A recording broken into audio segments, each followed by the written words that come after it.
established the largest and the only school for children with visual impairment or blind children. In first time in the Somali history, for the past couple of years, over 20 blind children have graduated from the universities here in Somalia. At the same time, we were working and supporting institutions who provide education, whether it is formal or informal, such as your organization, Hanu Academy. Also, we work with Somali higher education institutions, and the platform we have created actually is not only about the for the education, but also we facilitated the humanitarian assistance in Somalia. As been said last night, over 130 INGOs use our platform to send the cash aid to those who are in a very remote area. Also, our platform assisted the Somali government to reach its target when it comes into the debt relief and the security sector reform. So the mobile money platform today, Somalia became a cashless society when it comes using mobile money platforms. We are number one in the world. So at the same time, I think if we work together very closely with the Somali Ministry of Education, we can actually expand these services into the more remote area where the people don't have access to education. In the very remote area, the challenges is electricity. Some area they may not have enough internet, and also the devices. So it is really very important that we think how we can actually get a subsidized devices for the people to have access to online services. Thank you. Thank you, Abdullahi, for the great job that you guys are doing, and we really highly appreciate that. And coming back to Dr. Eleanor, what sort of lessons can we learn? Bear in mind, not only we are Western educated people, but we came back to Somalia. We don't just talk, but we walk the walk. We actually work in newly liberated areas. Schools in Somalia don't have laboratories, so we innovated mobile STEM lab. We teach teachers in STEM. We started this year to teach head teachers in STEM. So what sort of a lesson can we learn from you? Well, that's a good question. So I think that you have a significant opportunity in Somalia. And I'll use the example, this is Brian, stand up for a second. Brian, stand up. This is Brian Burns. He is our Director of Innovation. He is the AI person at Jason. And Brian is 33. And he has had 2 careers. He started at Apple, but Apple required him to not do other things. So he left Apple so that he could work in Hollywood in learning about how to create movies. And so he worked there for 10 years. And then he came back and forth. Now he runs a production studio in DC. He is an entrepreneur working with us with AI. So we have the concept of turning everything into how do you already make it work for every child. We have that in existence, and we are doing that within the US. But I think your strength in Somalia is in young people. It is like Brian, who is moving career to career because he is developing skills and he sees his future in a career that isn't even there yet. And so traditionally, I come from a very structured, you do this and this and this, and for my daughter, I'm saying, this is the future for you. And then I listen to Brian, who says, no, I need 5 different skill sets, and then I'm going to create my own journey. I think that's what you have here in Somalia. You have young people, they have the energy.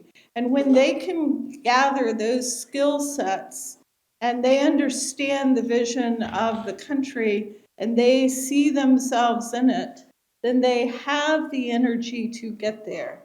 And of course, we need money and we need infrastructure and we need all of those components, but it's coming to you.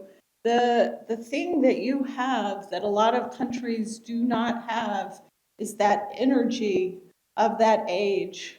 So those are my lessons. Thank you so much. Yeah, it's very well needed because 75% of Somali people are under 35, so we are young, young population. And Dr. Abdunur, you recently published a book called about Ma'alikin al-Lokal, which means may God help our teachers. We know that, if you really want to change, you have to help the teachers so that they can help our young people. How can technology improve teacher training, and how can we utilize education, technology in education? Thank you very much. I want to acknowledge the Minister of Education just walking in. Welcome, Minister. That was a very good question. I think teaching and learning go hand in hand. When you have a highly qualified teacher, then you have an opportunity to educate your children in a highly qualified environment. Mahad talked about classroom size. For many schools, there's a large classroom size. 25 is ideal for many schools, but you have 60 kids in the classroom. So our challenge is to have highly qualified teacher who not only is equipped with the content area knowledge, but also with technological skills. We also have the connectivity that we talked about earlier, a classroom whereby you have a whiteboard that you could connect with the outside world. You could have your own library within the classroom. I am from the generation that used to go to the libraries. If you remember, when you do a research, you have to go to the library and you have to go to the reference section, and then they will tell you, this book has been checked out, come back in a week. And you have a paper due. Those days are over. Technology has made information available to you at your fingertips. So the question is continuous improvement planning for the teacher, for the principal, for the whole school staff. I think PD should be for everybody in the school, from the principal to the janitor or anybody in between, so that they all have the same target goal. They all work towards school safety. They all work towards student academic improvement. They all facilitate high quality learning. So I think we have to look into teacher training as an important component of ensuring that our students are ready for the real world market. But you have to have a highly qualified teacher to do that. You have to have a facilitator in the classroom. You have to have someone. Of course, kids may be more technological than the teacher. That's given. But teachers also can guide students, and it can be learning can be one-on-one, and we also need to recognize. Dr. Saadia mentioned about students who are disenfranchised. We We have 25 students in the classroom, and they're not all at the same pace of learning. They all come with different skills. Some are gifted in some areas. Some are have special needs. Some have other skills that they have. So those potential can be understood by a highly qualified teacher who can differentiate instruction for the gifted, for the student with special needs, the other students.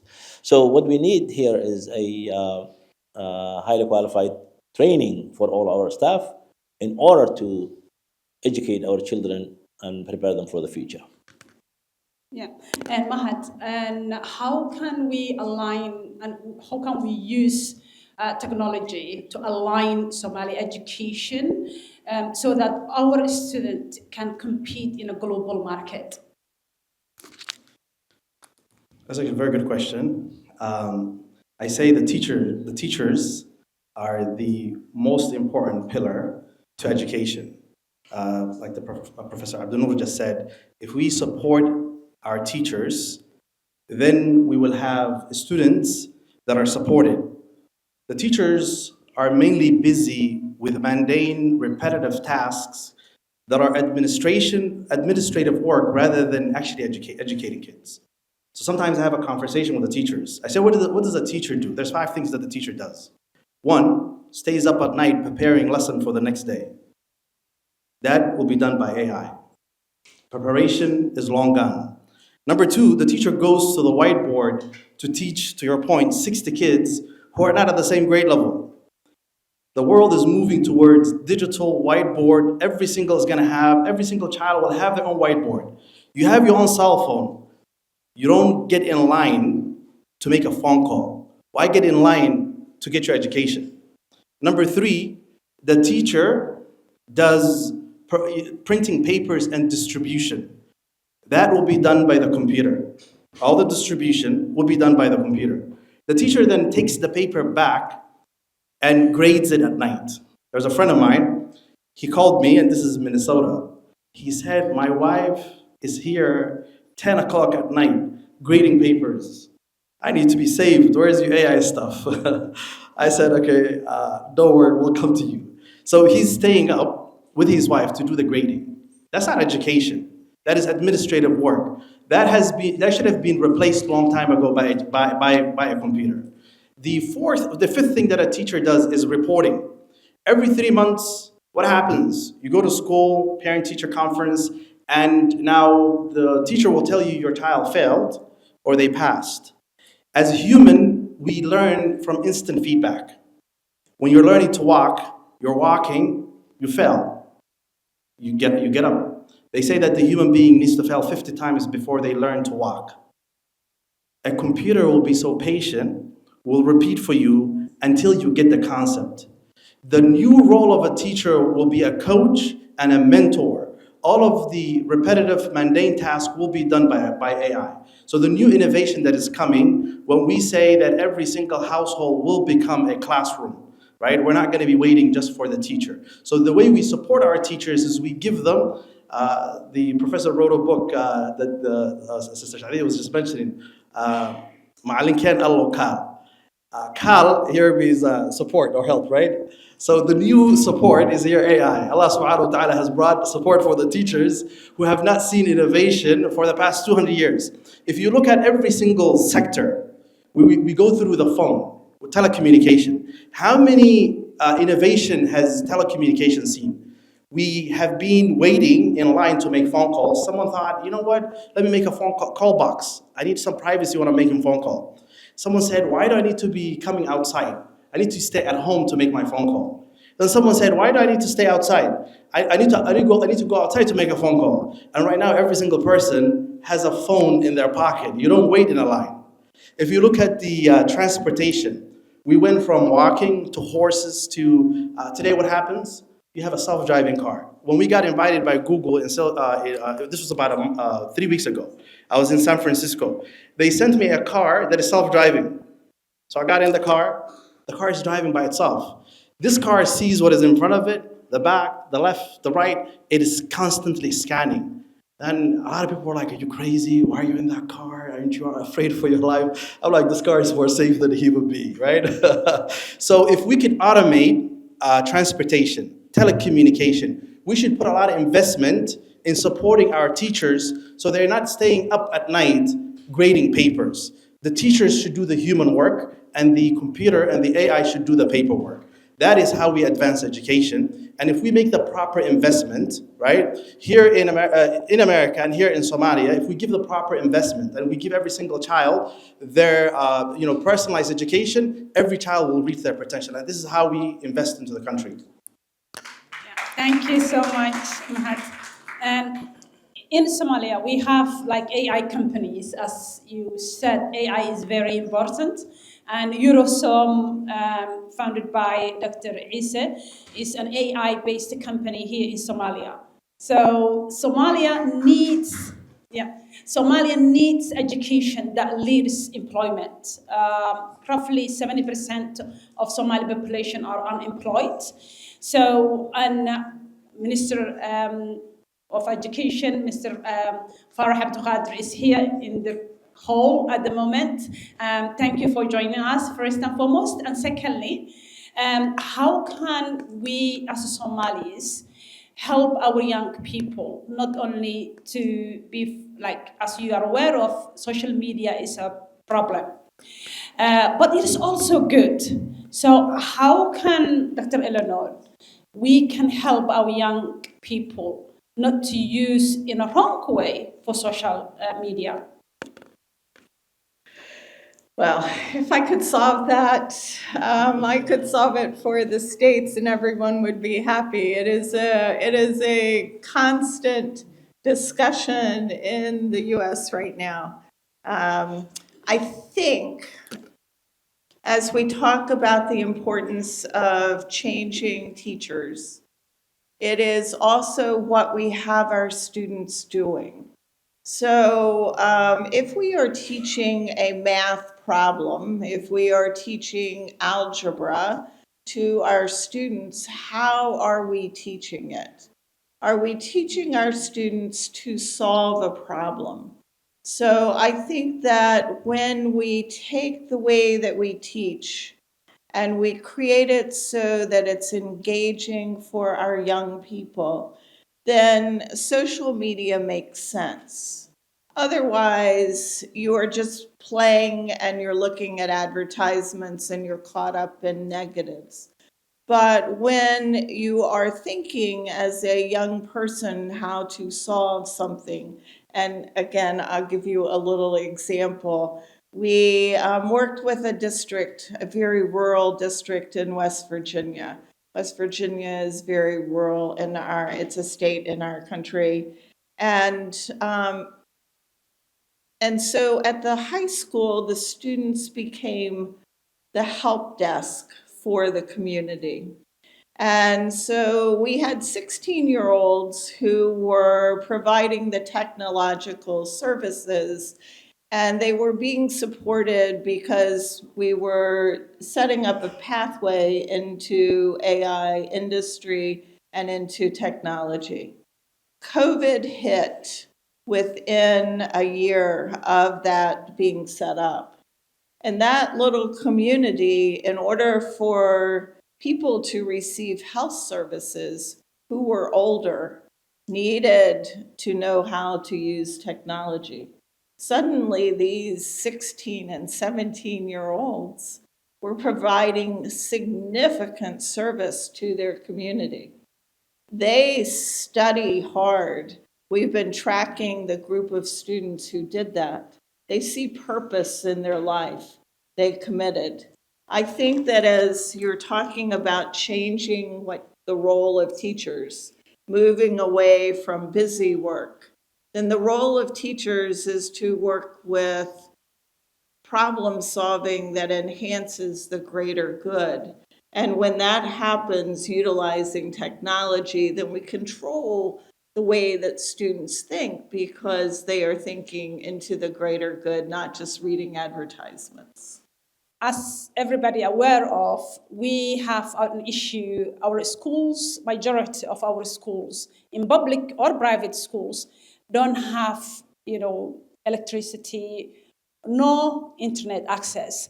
And we are talking about education and technology. So how can we make sure that affordable internet access is possible for every Somali student in Somalia, by the way?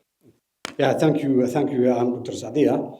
Actually, when it comes online teaching or education, accessing to affordable internet, it is crucial and it's very important.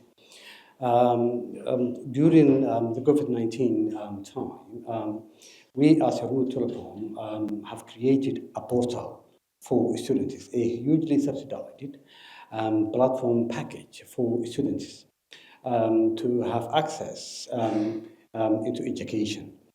But when it comes in our schools and even yes, some of our universities is still they don't have a totally smart based internet based facilities when it comes in education.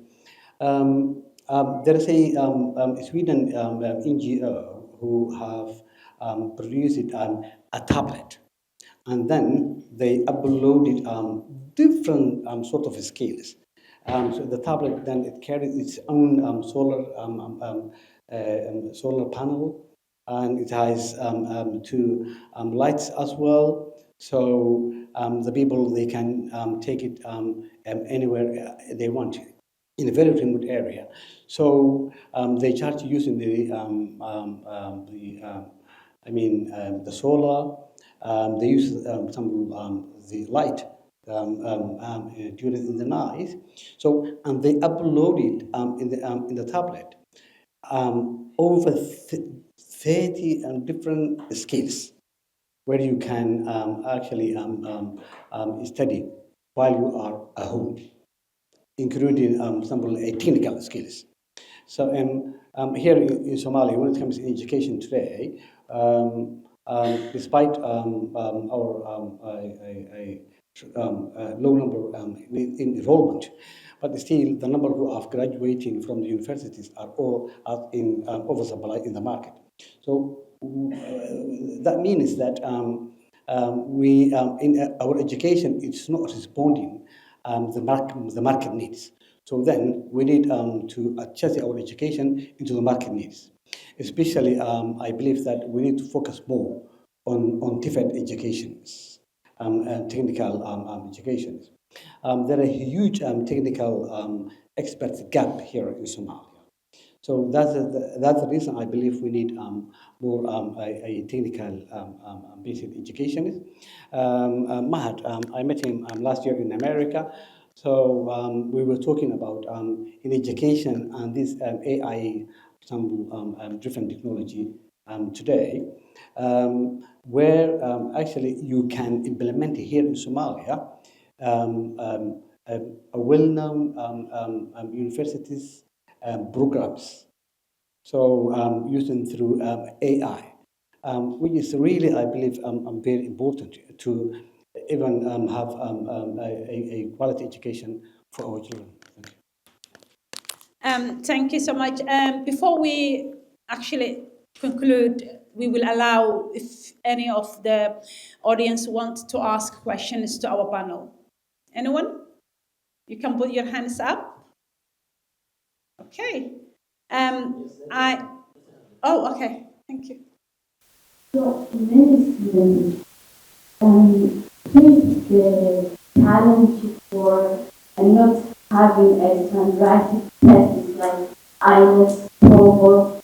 So it gives disadvantage for applying to international universities and going to the US or UK or any country interested in.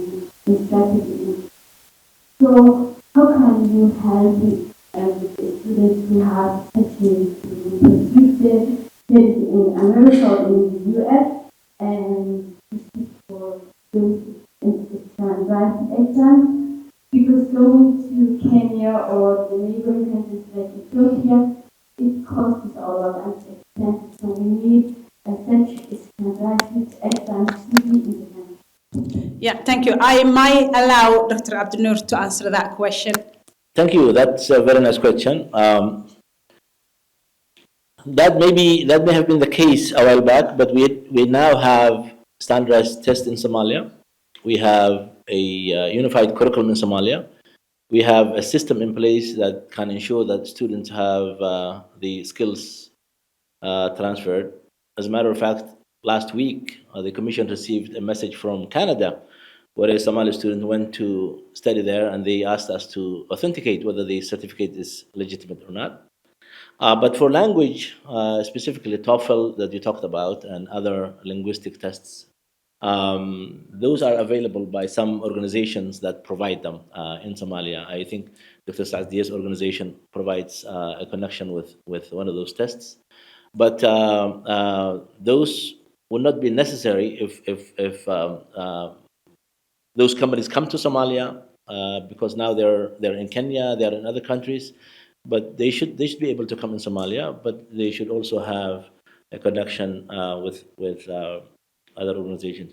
The point that I like to make that Mahad made, even though English for our students is critical, we also need to maintain Somali language skill ability and students to have that as a primary language for their knowledge. English can be a second language, as Arabic is a second language for your international needs.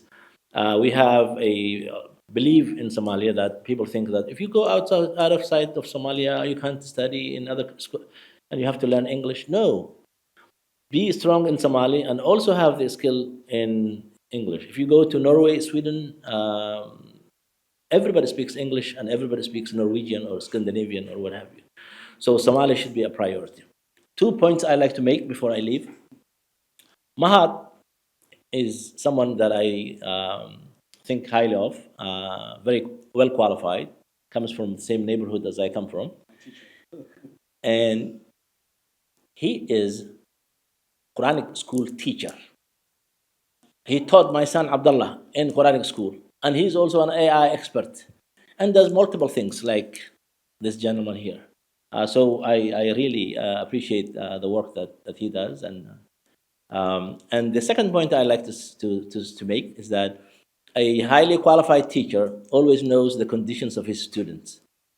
But in this case, it's not my student, but it's someone I met last night who decided while in America that he will have his birthday in Somalia. And that's Christopher.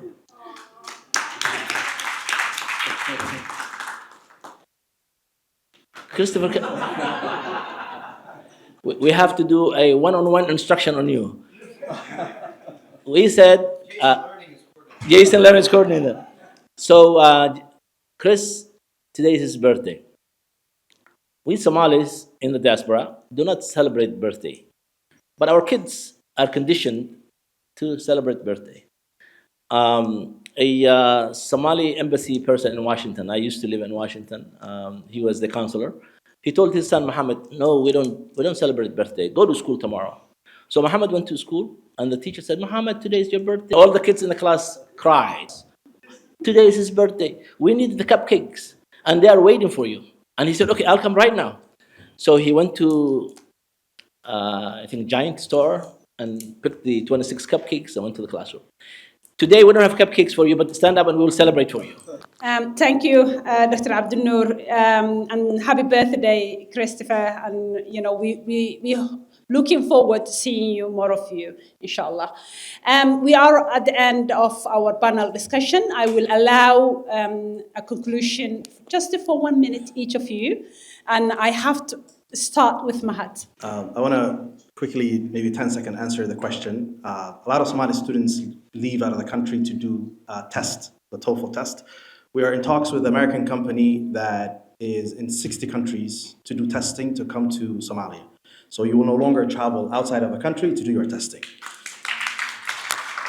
When it comes to education, I think if you want to transform the economy of any nation, education is the most important thing. And with the use of AI, we can support the mission that our great minister has already put forth, which is to train 10,000 teachers. Before it was hard. Right now with AI, every teacher can have kalkal, Kabir Gori wa Haba Ali Gori ah. So the world is changing. You know, things that we could not do back in the days, we could easily do it. So I'm so happy to be part of this U.S. presidential trade forum. We're so happy to be bringing American companies to do partnership, not aid. And with this partnership, we're going to see huge transformation. Remember, Vietnam, after the war, was not doing trade with America. Right now, it does about $138 billion trade with America. We want to do the same in Somalia, starting with education. And we thank you for your partnership and making this accessible and easy for both sides. Again, it is such an honor to be here, and oh my goodness, amazing things that we're doing. I also agree about the transformation of education with AI. One of the AI groups that we're working with on SAT, so SATs are a big prerequisite for getting into universities. We now can, with AI, begin to teach in earlier grades the skill sets that you need to pass the SATs. And so teachers, as they are getting the individualized plans for their children, can have built-in SAT prep. So you can do it with all the major tests. I think the second thing that we're seeing with technology that's international is you can take certifications online. And we will see more and more of that. So it is no longer that you have to go somewhere to sit for a test. You will be able to do it online. And then the differentiation that we're seeing in universities in the States is what have you as an individual student done that is different, that is adding to your community, that makes you unique so that we bring you into our university.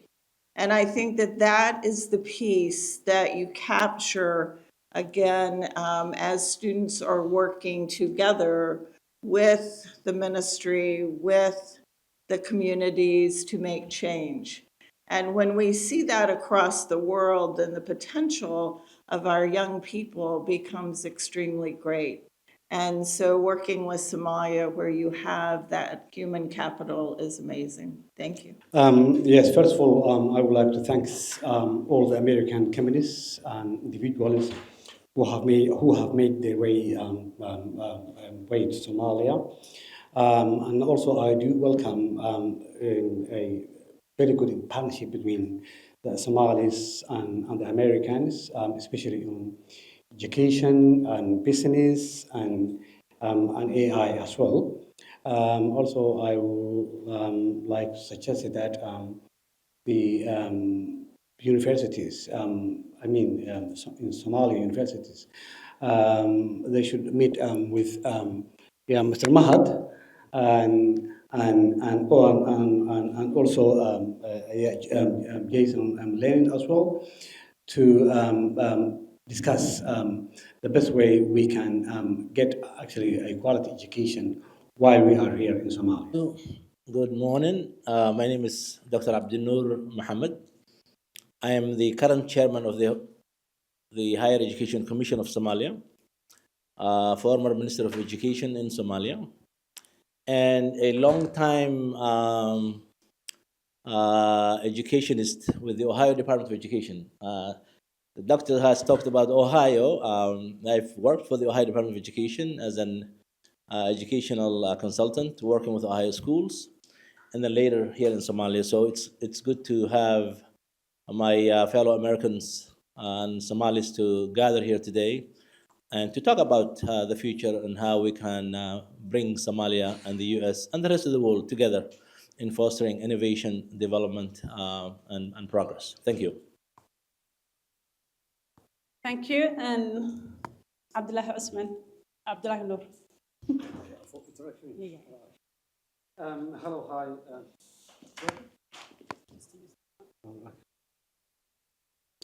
Assalamu alaikum. My name is Abdullah Osman. I am the CEO of Hormuz Salam Foundation. Hormuz Salam Foundation is the corporate social responsibility wing of Hormuz Telecom and Salam Somali Bank. In the foundation, we work and support on developmental and humanitarian programs. We mainly focus on education, whether formal and informal education. Thank you. And thank you so much. I am Dr. Sadio Sia. I'm the Chancellor of Hano Technical University, Hano Academy, and I'm also the CEO of Somali STEM Society. It is an umbrella association, and we actually operate across Somalia. And I came back for the first time in Somalia. Thank you. Before I forget the young girl who actually asked the question, we started 2016 to offer retest English, Cambridge, and IELTS. So it is available in the country. We have a low number of students who are interested to sit those exams. So it's not about the service is not available. It is available, but it is like, we need more students to take those tests. So let me say thank you so much, every single of you, those who actually come far from United States. And thank you for believing the Somali dream. The Somali dream is to be peace, investment, trade, and partnership. We are here today, not just for the forum, and thanks to the President Hassan Sheikh and Ambassador Dahir, but for our people, for young women, mothers who don't have access to healthcare, who doesn't have high quality education, those children who never been to schools. So we are not here alone today, but we are here for thousands and millions of Somalis who cannot be on this stage. We are here for them, and thank you so much for your time. Thank you.